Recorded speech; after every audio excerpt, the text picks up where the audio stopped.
to punt by my defense. Guess how many times? How many times you punt? 7 times. That's got to be some kind of record for up there at Seattle. You just can't stop them. You say my defense is leaky, it's porous, it's a disaster, it's worse than last year. I saw stretches yesterday when it was far better than it ever thought about being last year. I like the new playmakers. I love Trevon Diggs. He is a ball player. He will go out and ball. He will get his hands on footballs in ways that Byron Jones never dreamed in his fondest dreams of getting hands on footballs. I like little Jordan Lewis just running around. He gets his hands, he'll foul people, he'll get pass interference, but he gets in the middle of things and causes disruption. And Aldon Smith is a godsend. I thought he ran out of gas a little bit in the fourth quarter, which is predictable because he hasn't played in 5 years and there was no preseason. But I liked in stretches. In fact, I loved what I saw from my defense. But I did not consistently love what I saw from my quarterback and my offense, because you cannot go up there and cough it up the way Dak Prescott did. And if we could just see those plays just very quickly, because the first one, I looked the other way because he hadn't thrown an interception in 292 attempts. So you can't crush him for this, but you can't do this at Seattle.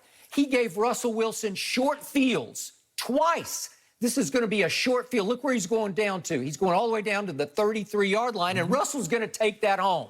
Okay, it's just a little late and a little behind. Okay, and I said, okay, but 292 attempts without an interception. That's pretty good. Here's the first play of the second half. You can't do this. You can't double pump and hold the ball in the pocket like he did 2 years ago, 3 years ago. You just can't do it, and they come up with, you want to talk about a short field, this is like a gimme touchdown, right? And then there's the one you just talked about. That should have been another short field touchdown. And I'm sorry, Dak, you can't do that. You can't. That was maybe another miracle up in Seattle. I thought it was starting to happen. That's exactly what I thought. And it actually came down to the last play on which he nearly fell. How did he get out of that? I don't know. I don't know. It was a miracle. It was a miracle. I thought it's Atlanta all over. I was ready to hit send on it's a miracle. And what happened? He couldn't get a hold of the football here. He couldn't get a grip on it, and he threw a flutter ball to nobody, and obviously some third-string cornerback intercepted it because Seattle was down to its third-string cornerback, and obviously Jamal Adams got hurt late in the first half, and he was cheerleading the whole second half from the sideline. Yes. So you got to be better. And yet, all that, you had 10 more penalties. You can't have 10 penalties. I'm starting to wonder about this new coach. I don't know. Well, Skip, they had 4 holding calls on one drive. You can't do it if you're going to win up there. Because overall, you do great things. Overall on offense, you're 7 of 15 on third down. That'll work. You're 2 of 2 on fourth down. That'll really work. You pile up 522 yards 80 plays to Russell Wilson's 412. Well, it's good enough. You see the firepower. You say, wait a second, that's good enough to win the game. But then let's get back to my defense. They gave up 3 plays that were inexplicable breakdowns of the defense. And the first one was to Lockett. And listen, you know Lockett, I consider him as dangerous a deep threat as there is in football, right? Tyler Lockett. And he gets loose for 43 yards and nobody's home. And I'm saying, I don't know. How can you let him get loose for this? Because there's nobody home. Wait a second. Safeties. Safe is the wrong word. They shouldn't be called safeties because they're unsafe. Look at this. And then here's another one. That's the one. But it should have been a touchdown, and he's wide open. And then we get another bombs away across the field to Metcalf. This is the one that broke the game. This is the winning score. And again, it was kind of covered late by the weak side, the backside safety.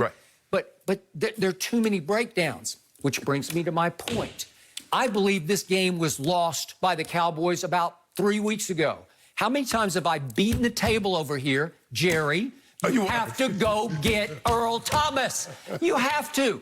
I get the baggage. It's bad sign upon bad sign upon bad sign that Pete Carroll and John Harbaugh both said enough.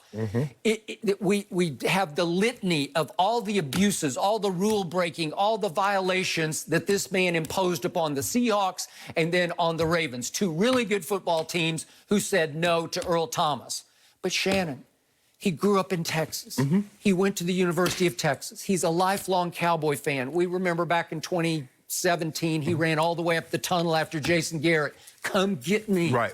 He wants to play for this team. I'm sure he would love to end his career for this team, but it's getting too late because yesterday was back in his old stomping grounds, Well, right? Skip, the question is, Jerry's probably thinking, well, if he has a falling out, he has a disagreement with one of the coaches or players in this locker room, is he going to run up behind Ron Rivera and say, come get me? You could be right. It's just worth a shot because of what we saw yesterday. The two safeties are nice kids. They're just good kids. We had Xavier Woods on the show. He's a great kid. But he and Darian Thompson, they're just guys to me. Yeah. They're fine. That you can make do with them. But when you're making do, you're going to lose. But, Skip, if you look at that last touchdown for Metcalf, and I know they didn't show it, but if you were to look at it and look where he came from, he was on the far left. I got it. And he came all the way across the field. That's not on your safety.